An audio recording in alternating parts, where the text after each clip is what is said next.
Le royaume du divin fiat chez les créatures. Le livre du ciel. Tome 20. Deuxième partie. Elle donne le tout à Dieu, donnant Dieu à Dieu. Elle donne le tout aux créatures, pour respirer Dieu à nouveau et tout ce que Dieu fait. Il est naturel que celle qui prend tout puisse tout donner. C'est seulement dans la divine volonté que la vie de l'être suprême est continuellement bilocalisée de la part des créatures. Et moi, mon Jésus, j'ai l'impression de ne rien faire. Et tu me dis que dans ton fiat je prends tout et je donne tout. Jésus ajouta, ma fille, lorsque le tout opère, le rien reste à sa place, il ne fait que se rendre disponible à recevoir le tout. De plus, ne sens-tu pas en toi la force de ce tout? Ce tout te fait tout embrasser et tout envahir, les cieux, les étoiles, le soleil, les mers et la terre. Embrasser tous les actes que mon fiat exerce dans toute la création. Tout apporter à ton Créateur, comme en un seul souffle, pour lui rendre tout et toute chose. Y a-t-il jamais eu quelqu'un qui ait pu donner et dire « Je donne tout à Dieu, même Dieu lui-même, parce que comme je vis dans sa volonté, Dieu est à moi. Les cieux sont à moi. Le soleil et tout ce qu'a fait ce fiat suprême est à moi. Ainsi, tout est à moi, je peux tout donner et je peux tout prendre. Celle qui vit dans ma volonté possède le tout, qui forme et attire le royaume de la divine volonté sur la terre. Parce que pour édifier un royaume, il faut la force et la puissance du tout. Après quoi il se fit voir comme un petit enfant qui fixait sur moi son regard, comme si je l'impressionnais. Il voulait que je le regarde au point de rester moi-même impressionné par lui. Puis tout amour et tendresse, il me dit « Ma fille, telle est l'image véritable de la vie dans mon vouloir éternel. L'âme copie en elle la divine volonté et la suprême volonté copie l'âme. Ton Créateur garde ainsi la copie de ton image imprimée dans son cœur. Elle lui est très chère, parce qu'il la voit exactement comme elle fut à son origine. Elle n'a rien perdu de sa fraîcheur et de sa beauté. Cette copie révèle les traits paternels. Au sein de son Dieu, le Père. Elle chante pour lui les louanges de toute la création avec toutes ses œuvres, et elle murmure continuellement à son oreille. Tu as tout fait pour moi. Tu m'as aimé et tu m'aimes tant. Je veux tout transformer en amour pour toi. Cette copie est le prodige de Dieu dans son sein, elle est la mémoire de toutes ses œuvres. Telle est la copie de l'âme en Dieu et la copie de Dieu dans l'âme, et le déroulement de la vie divine dans la créature. Quel est beau, le règne de ma volonté. Le rien perdu dans le tout, et le tout fusionné dans le rien. La bassesse de la créature élevée dans la hauteur divine. La hauteur divine descendue dans la profondeur de la créature. Ce sont deux êtres unis ensemble, inséparables, transfusés, identifiés, si bien que l'on peut à peine reconnaître que ce sont deux vies qui palpitent ensemble. Toute la magnificence, la sainteté, la sublimité, les prodiges du royaume de ma volonté seront précisément cela. La copie fidèle de l'âme en Dieu, et la copie de Dieu, belle et entière, dans l'âme. Par conséquent, les enfants du royaume du divin fiat seront comme autant d'images de petits dieux dans mon royaume. Je me sentais tout abandonné dans le fiat suprême, suivant ses actes dans la création et monde où Jésus est venu de mon intérieur et m'a dit: Ma fille, vois combien est merveilleusement beau l'ordre des cieux. De la même manière, lorsque le royaume de la divine volonté aura son empire sur la terre parmi les créatures, l'ordre de la terre sera lui aussi beau et parfait. J'aurai alors 3 royaumes. Un de la céleste patrie, un autre dans la création, et un 3e parmi les créatures. Chacun d'eux sera l'écho de l'autre, le reflet de l'autre. Toutes les choses créées auront leur place d'honneur, toutes ordonnées et en harmonie entre elles. Aucune n'aura besoin de l'autre parce que chacune aura en abondance et surabondance les biens que Dieu lui a donnés en la créant. En fait, ayant été créée par un être heureux et immensément riche, et dont les richesses ne diminuent jamais en les distribuant, toutes les choses créées portent la marque du bonheur et de l'abondance des biens de leur Créateur. Tout comme les choses créées, tous les enfants du royaume du fiat suprême ont leur place d'honneur, leur décorum et leur territoire, en possédant l'ordre du ciel mieux encore que les sphères célestes, étant en harmonie parfaite entre elles. L'abondance des biens que possédera chaque enfant sera si grande que pas un d'entre eux n'aura besoin de l'autre, puisque chacun aura en lui la source des biens et du bonheur éternel de son Créateur. Par conséquent, la pauvreté, le malheur, les besoins et les maux seront bannis des enfants de ma volonté. Il ne serait pas convenable que ma volonté, si immensément riche et heureuse, puisse avoir des enfants manquant de quelque chose et ne jouissant pas de toute l'opulence de ces biens continuellement renouvelés. Que dirais-tu en voyant le soleil pauvre en lumière et qui n'enverrait que quelques lueurs à la terre? Et si tu voyais une partie du ciel avec seulement quelques étoiles et tout le reste sans l'enchantement de l'azur des cieux? Ne dirais-tu pas: Celui qui a créé le soleil ne possède pas l'immensité de la lumière, par conséquent, il n'éclaire la terre que de quelques lueurs. Il n'a pas le pouvoir d'étendre les cieux partout. Par conséquent, il n'en a placé qu'une bande au-dessus de nos têtes. Tu penserais alors que Dieu est pauvre en lumière et qu'il n'a pas le pouvoir d'étendre partout les œuvres de ses mains créatrices. Mais au contraire, en voyant que le soleil possède une abondance de lumière et que les cieux s'étendent partout, tu es persuadé que Dieu est riche et possède la source de la lumière, qu'il n'a rien perdu en dotant le soleil de tant de lumière, et que sa puissance n'a pas été diminuée par l'étendue des cieux. De la même manière, si les enfants de ma volonté ne possédaient pas tout en abondance, on pourrait dire que ma volonté est pauvre et n'a pas le pouvoir de rendre heureux les enfants de son royaume. Ceci ne peut jamais être. Au contraire, parce que ce sera l'image du royaume que ma volonté a dans la création. Tout comme les cieux s'étendent partout avec une abondance d'étoiles, le soleil abonde en lumière, l'air en oiseaux, la mer en poissons, la terre abonde en plantes et en fleurs.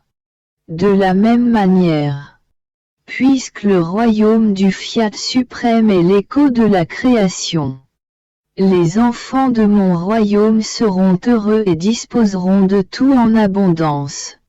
Par conséquent, Chacun d'eux possédera la plénitude des biens et du bonheur là où la volonté suprême l'aura placé. Quelle que soit la condition ou la fonction qu'ils occuperont, tous seront heureux de leur destinée. Et puisque le royaume du Fiat suprême sera l'écho parfait du royaume que ma volonté possède dans la création, on verra un soleil en haut et un autre soleil en bas.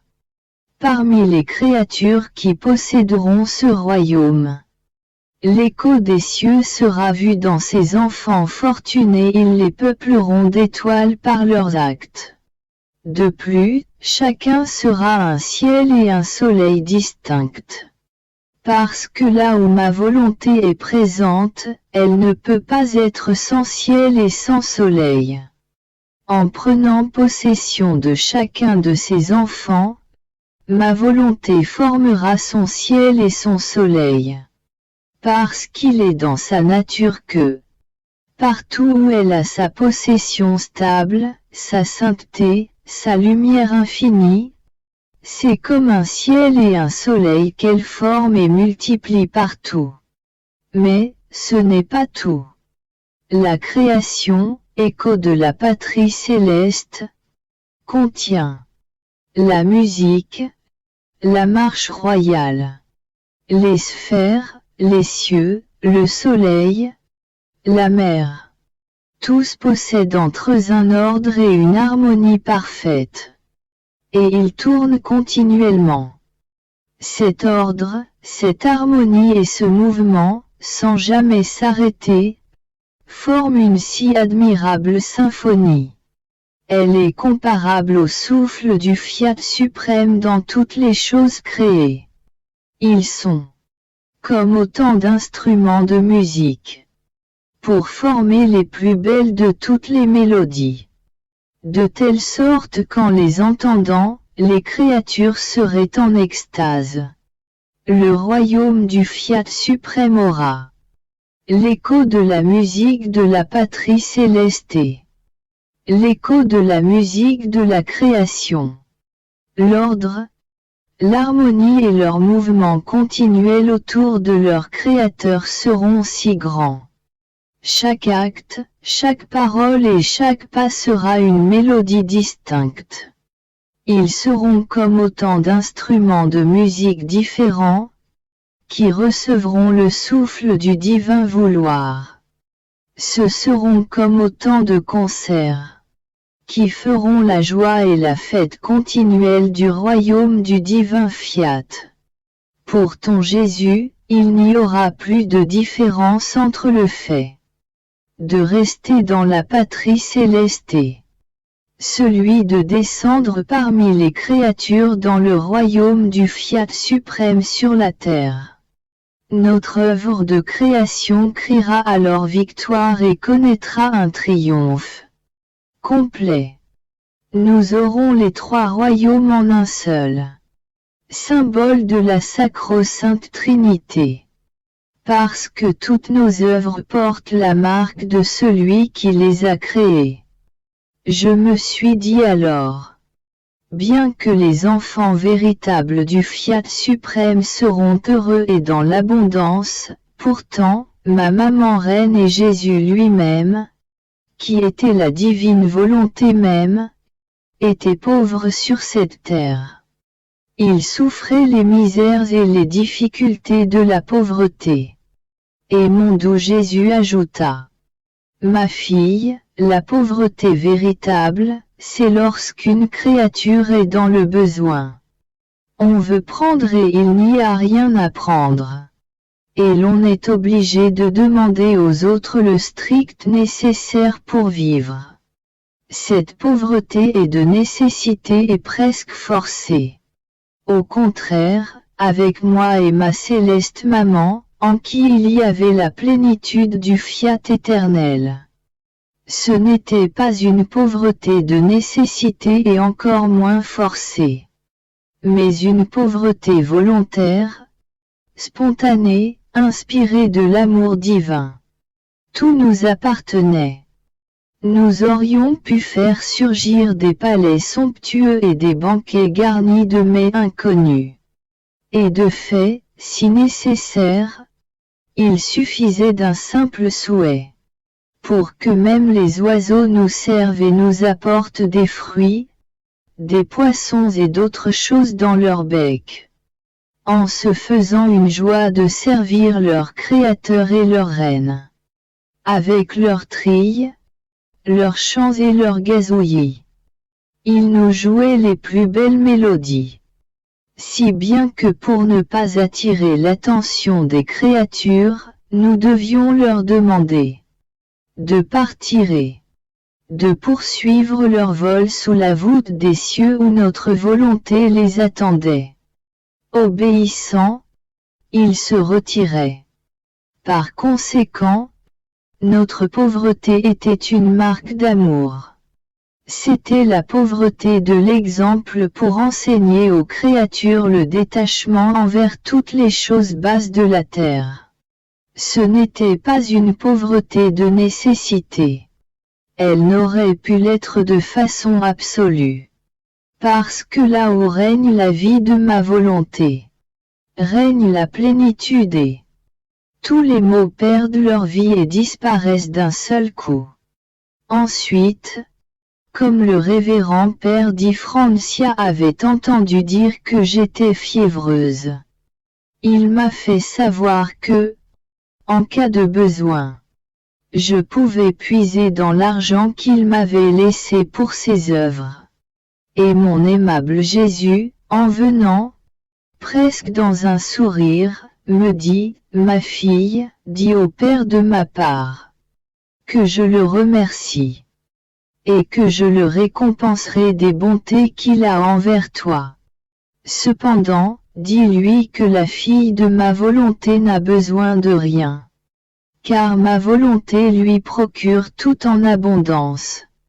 Plus encore, ma volonté est jalouse, car elle veut être seule à pouvoir donner quelque chose à sa fille. En fait, là où règne ma divine volonté, il n'y a pas à craindre que les moyens naturels et l'abondance des biens puissent faire du tort. Au contraire, plus elle a de moyens et plus elle est dans l'abondance, plus elle y voit la puissance, la bonté, les richesses du fiat suprême, et elle convertit tout en or très pur de la divine volonté. Ainsi, plus ma volonté donne à la créature, plus elle se sent glorifiée en accomplissant sa vie en elle, en offrant ses propres choses à celle qui la laisse dominer et régner. Il serait absurde pour un père très riche d'avoir des enfants pauvres. Un tel père mériterait d'être condamné. En outre, quelle serait la raison d'être de ses richesses, si ce qui naissait de lui, ses propres enfants, menaient une existence de difficultés et de misère? Ne serait-ce pas un déshonneur pour ce père et une insupportable amertume pour ses enfants de savoir que, alors que leur père est extrêmement riche, ils manquent de tout et peuvent à peine apaiser leur faim?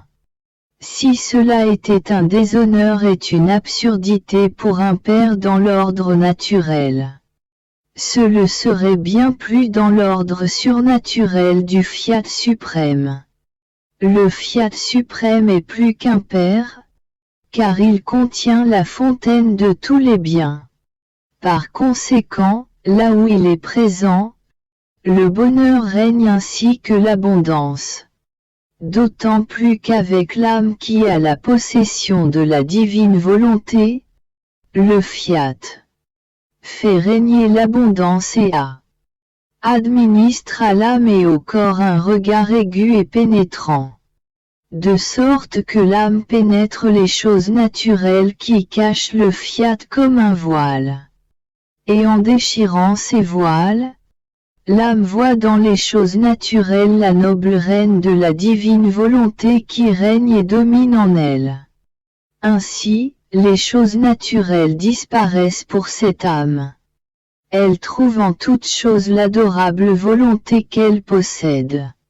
Elle l'embrasse, elle l'adore, et tout devient divine volonté pour cette âme. Par conséquent, chaque chose naturelle additionnelle est pour elle un acte nouveau de la divine volonté qu'elle possède. Ainsi, les choses naturelles sont des moyens pour celle qui est une enfant de ma volonté afin de faire mieux connaître ce que ma volonté fait, peut faire, et possède, et jusqu'à quel excès elle aime la créature. Veux-tu donc savoir pourquoi les créatures manquent de moyens naturels, et pourquoi ils lui sont souvent enlevés pour la réduire à la plus sordide misère? Premièrement, parce que les créatures ne possèdent pas la plénitude du fiat suprême. Deuxièmement, parce qu'elles confondent les choses naturelles. Ils mettent la nature à la place de Dieu. Elles ne voient pas la volonté suprême dans les choses naturelles, elles s'y attachent avec cupidité pour se former une vaine gloire, une estime qui les aveugle, une idole pour leur cœur. Cela étant, il est nécessaire que les choses naturelles leur manquent, pour mettre leur âme en sécurité. Mais pour celle qui est une enfant de ma volonté, tous ces dangers n'existent pas. Je veux par conséquent qu'elle soit dans l'abondance et ne manque de rien. Je me disais, mon doux Jésus me dit souvent que je devais l'imiter en toutes choses, cependant, il n'écrit jamais.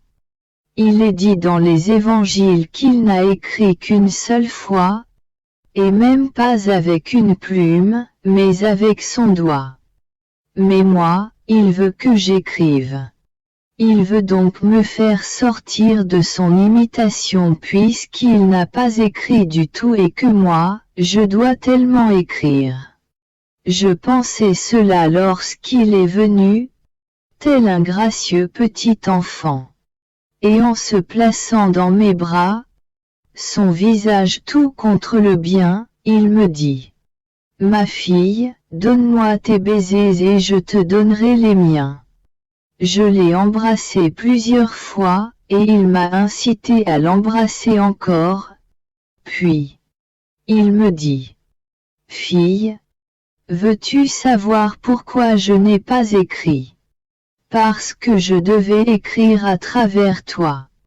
C'est moi qui anime ton intelligence, qui t'inspire les mots, qui anime ta main avec la mienne, pour te faire tenir la plume et pour écrire les mots sur le papier. Ainsi, c'est moi qui écris, et non pas toi. Tu ne fais que faire attention à ce que je veux que tu écrives. Par conséquent, tout ton travail est d'être attentive, le reste, je le fais moi-même. Ne vois-tu pas que souvent, tu n'as pas la force d'écrire et que tu décides de ne pas le faire, afin de te faire sentir de ta propre main que c'est moi qui écris. Je t'investis. Je t'anime de ma propre vie, et j'écris moi-même ce que je veux. Combien de fois cela n'est-il pas arrivé? Or, un certain temps était nécessaire pour que le royaume du Fiat suprême soit connu. Il fallait d'abord laisser le temps pour faire connaître le royaume de la rédemption. Après vient celui du Fiat divin. J'ai décrété de ne pas écrire durant ce temps-là, mais d'écrire à travers toi lorsque ce royaume serait plus proche. Et aussi je voulais faire une nouvelle surprise aux créatures en leur montrant l'excès d'amour de ma volonté. Ce qu'elle a fait, ce qu'elle a souffert, et ce qu'elle veut faire par amour pour les créatures. Souvent, Ma fille, les nouveautés apportent une vie nouvelle, des biens nouveaux. Les créatures sont très attirées par ces nouveautés. Elles se laissent comme emporter par ce qui est nouveau. D'autant plus que les nouvelles manifestations concernant ma divine volonté ont une force divine et un doux enchantement, et tomberont comme une rosée céleste sur les âmes brûlées par la volonté humaine. Elles seront porteuses de bonheur, de lumière et de bien infini. Il n'y a pas de menace ni de frayeur dans ces manifestations. S'il y a quelque chose à craindre, c'est pour celles qui veulent demeurer dans le labyrinthe de la volonté humaine. Mais dans tout le reste, on ne peut voir que l'écho, le langage de la patrie céleste. Le baume d'en haut qui sanctifie, divinise et verse l'acompte du bonheur qui règne uniquement dans la patrie céleste. C'est pourquoi j'ai tant de plaisir à écrire sur le divin fiat. Parce que j'écris sur des choses qui concernent ma patrie. Grandes seront la perfidie et l'ingratitude de celles qui ne reconnaîtront pas dans ces manifestations l'écho du ciel, la longue chaîne d'amour de la suprême volonté, la communion des biens de notre céleste Père qu'il veut donner aux créatures. Et comme s'il voulait mettre de côté tout ce qui s'est passé dans l'histoire du monde, il veut inaugurer une ère nouvelle, une nouvelle création, comme si l'histoire de la création commençait maintenant. Par conséquent, laisse-moi faire. Car tout ce que j'accomplis est d'une importance incommensurable. Suite à cela, je lui dis, mon amour, il me semble que tu aimes plus que tout ce royaume du fiat éternel. C'est en lui que tu concentres tout ton amour, toutes tes œuvres. Tu portes ces œuvres qui serviront à ce royaume, comme en triomphe. Si tu aimes tant ce royaume, quand viendra-t-il? Pourquoi ne hâtes-tu pas sa venue? Et Jésus ajouta, ma fille, ce n'est chou après que les connaissances sur ma divine volonté auront fait leur chemin, montrant les grands bénéfices qu'elles contiennent, des biens auxquels aucune créature n'avait pensé jusqu'à maintenant, que le règne de ma volonté sera l'aboutissement du ciel, l'écho du bonheur céleste, la plénitude des biens terrestres. Alors, en vue de ce grand bien, unanimement, elles languiront. Elles demanderont que mon royaume vienne bientôt. Et c'est ce que fait la création tout entière dans son langage muet. Muet seulement en apparence. Parce qu'il a en lui ma volonté qui demande d'une voix puissante et éloquente. Que ses droits soient reconnus et que ma volonté domine et règne partout. Par conséquent, un sera l'écho d'un bout à l'autre de la terre. Un le soupir. Une la prière qui sortira de tous les êtres.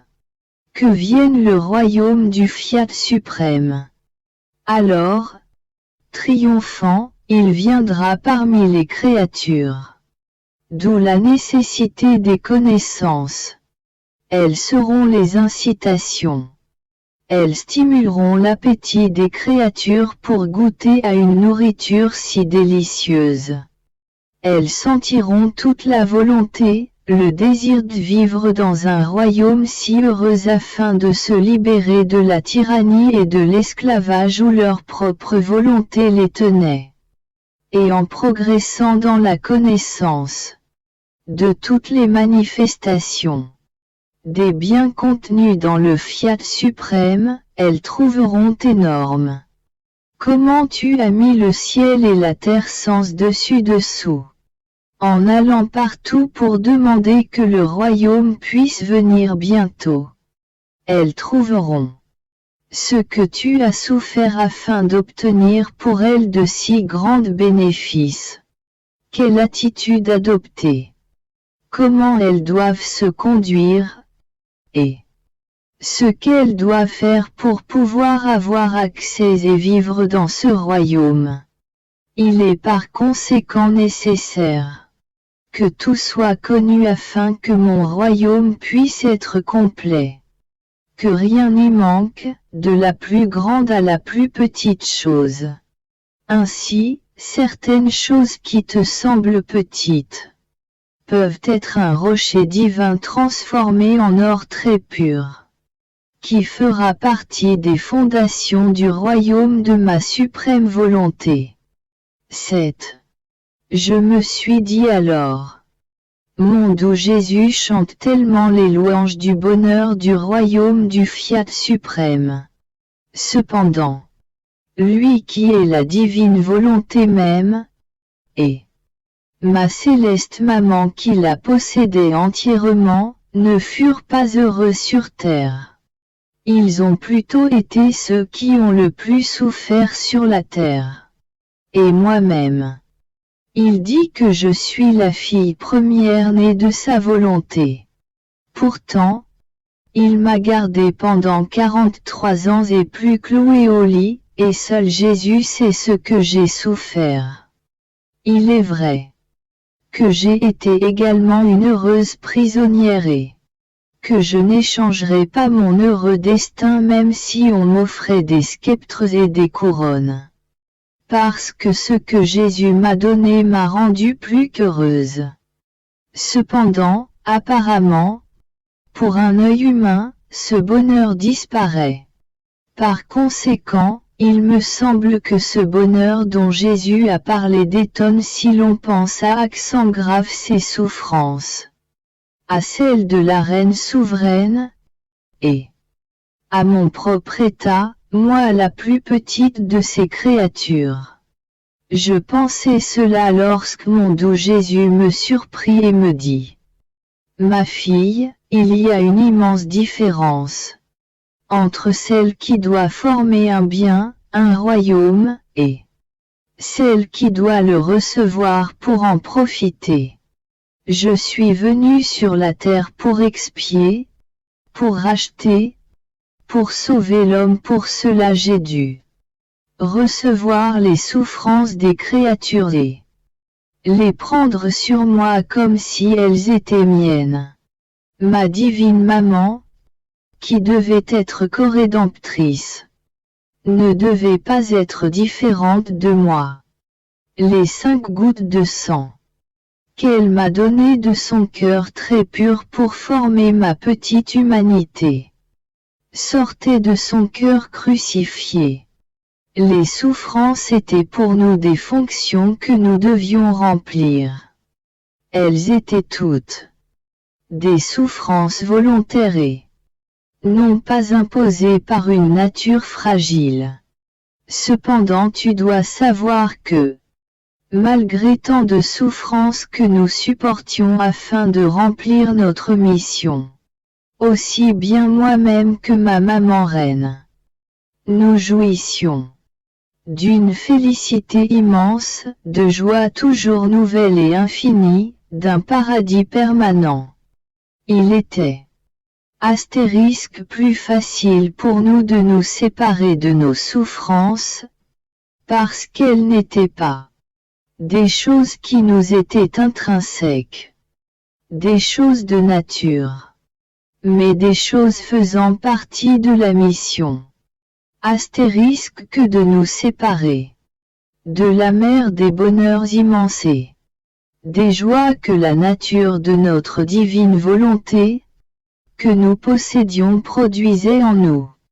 Ils étaient des choses qui nous étaient propres et intrinsèques, tout comme la nature du soleil est de donner de la lumière, de l'eau d'étancher la soif, du feu de réchauffer et de transformer tout en feu. S'ils ne le faisaient pas, ils perdraient leur nature.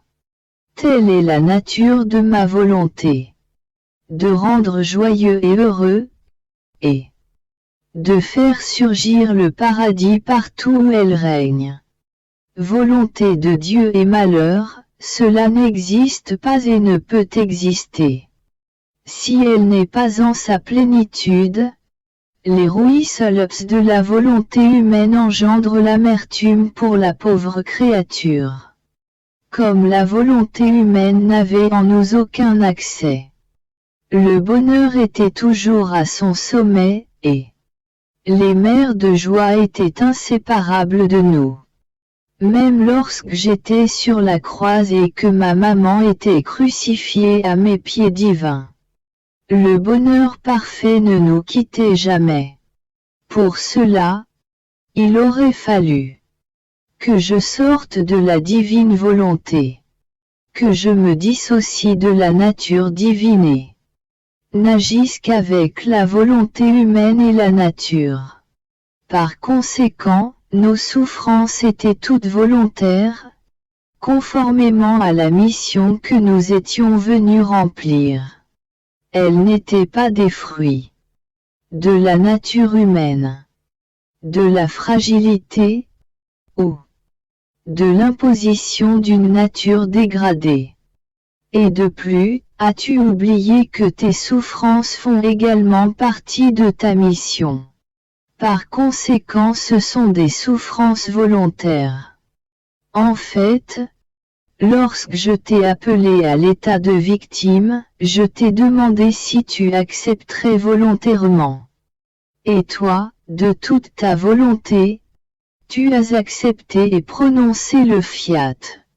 Le temps a passé et je t'ai répété mon refrain te demandant si tu acceptais de vivre dans et avec ma divine volonté.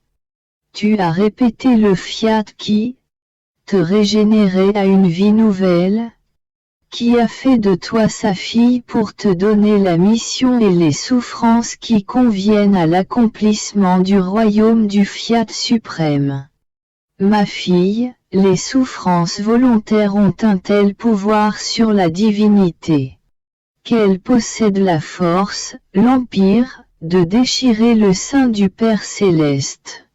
De cette blessure qui s'est produite en lui, Dieu fait déborder des mers de grâce formant le triomphe de la suprême majesté et le triomphe de la créature qui possède l'autorité de ses peines volontaires.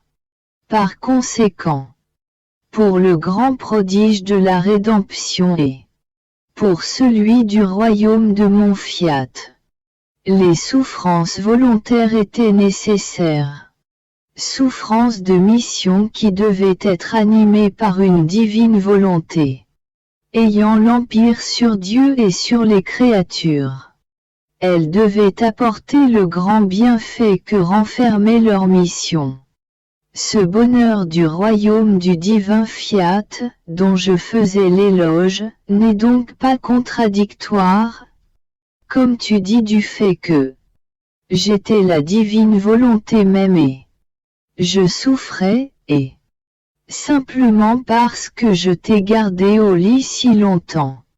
Celui qui doit former un bien, un royaume, doit faire une chose: souffrir, préparer les choses nécessaires, et conquérir Dieu afin d'obtenir ce royaume.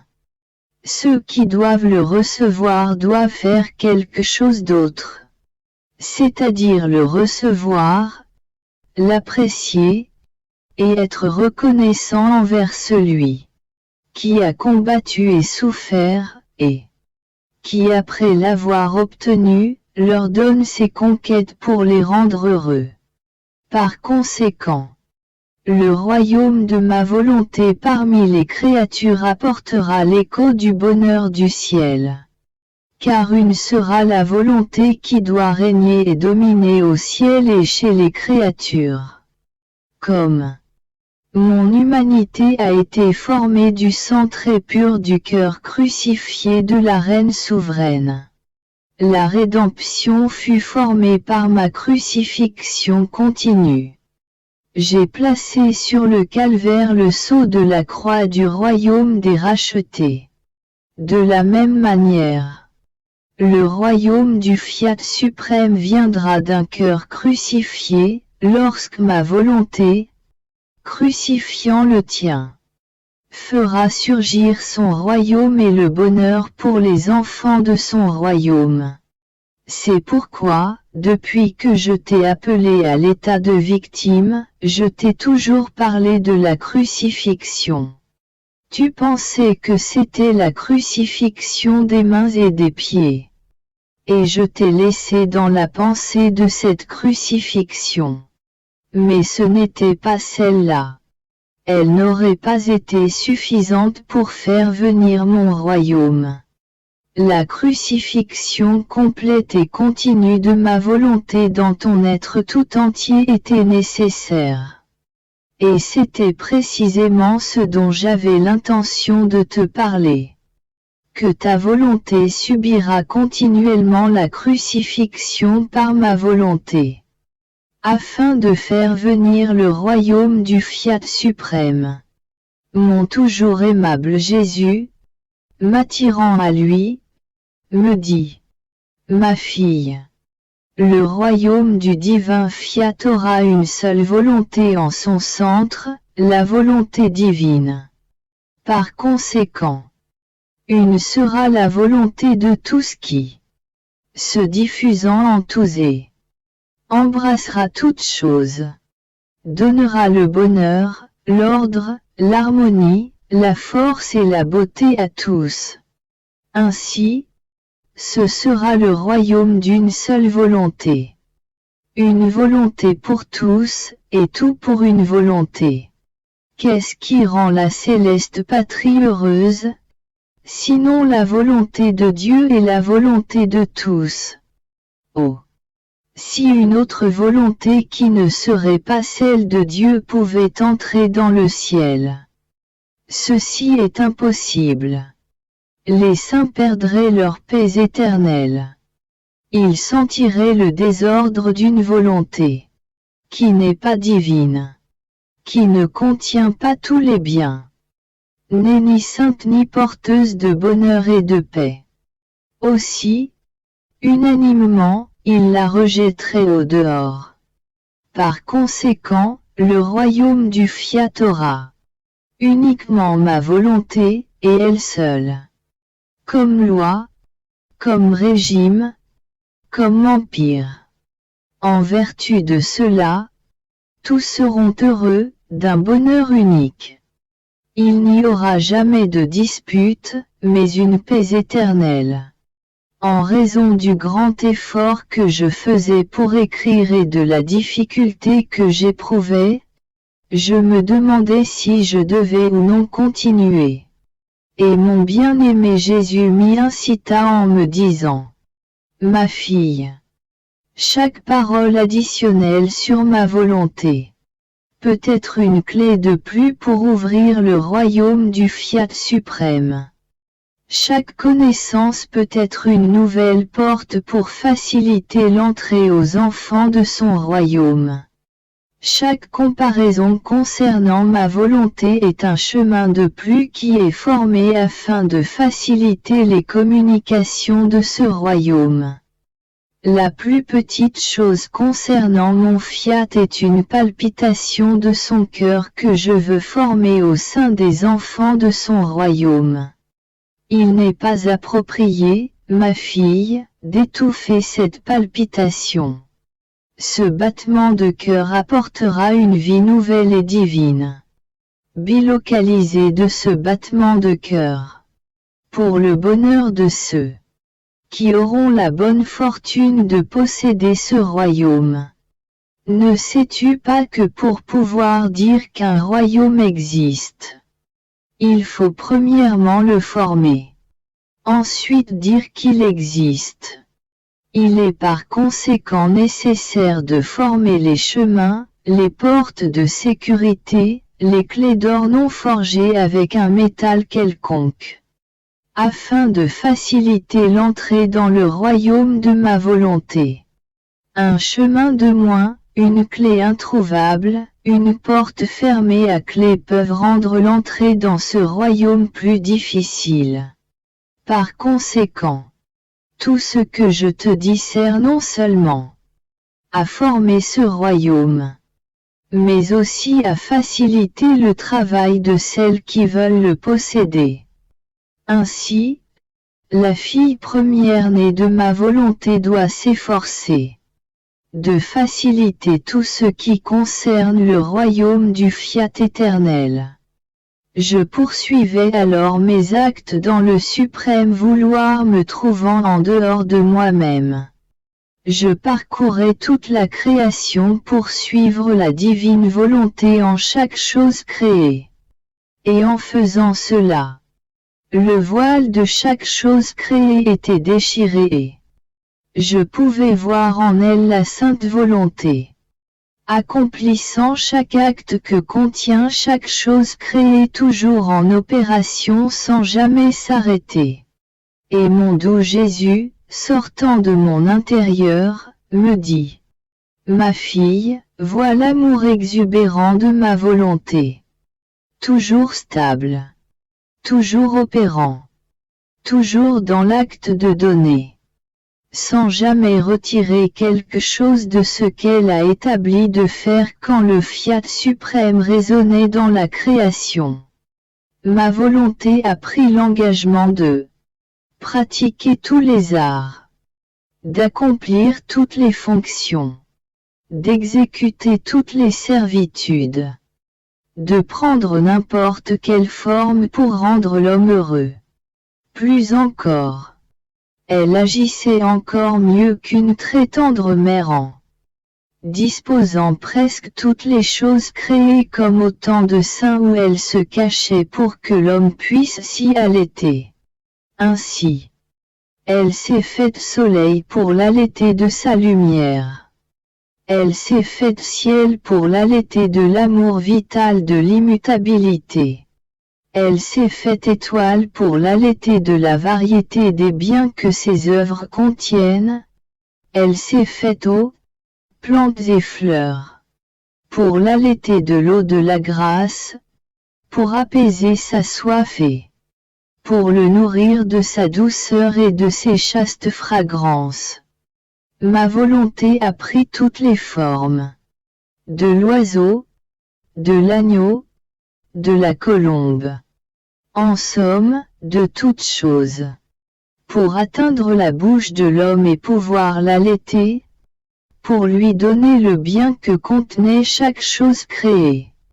Seule une divine volonté qui a créé toutes choses dans un débordement de son amour pouvait prendre autant de formes, exécuter autant de fonctions, être aussi persistante, sans jamais cesser d'accomplir ses actes.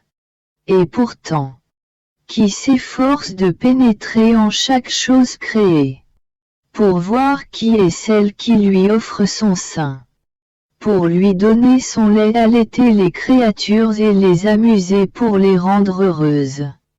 Presque personne, ma volonté, se donne continuellement. Elle place sa vie en chaque chose créée pour donner la vie. Les créatures, ne daignant même pas la regarder et voir celle qui les aime tant et qui est la vie de leur vie. Aussi, la douleur de ma volonté est grande de tous ces rejets des créatures. C'est pourquoi, avec une divine et invincible patience, elle attend ses enfants qui, la reconnaissant, pourront déchirer le voile des choses créées qui la cachent, reconnaîtront le sein de leur maman avec reconnaissance, iront se nourrir comme de vrais enfants à ses seins divins.